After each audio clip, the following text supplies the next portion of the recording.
Давно не проявляла чувство сожаления вообще в Инстаграме.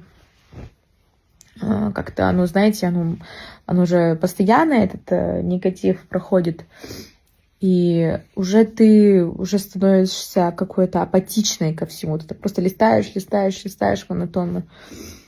Но вот этот ролик, он просто, я не знаю. Снять еще на телефон, это все выставить, да, соответственно. То есть это ж для чего-то делается, понимаете, какой-то шум хотят поднять. В принципе, оно и поднялось.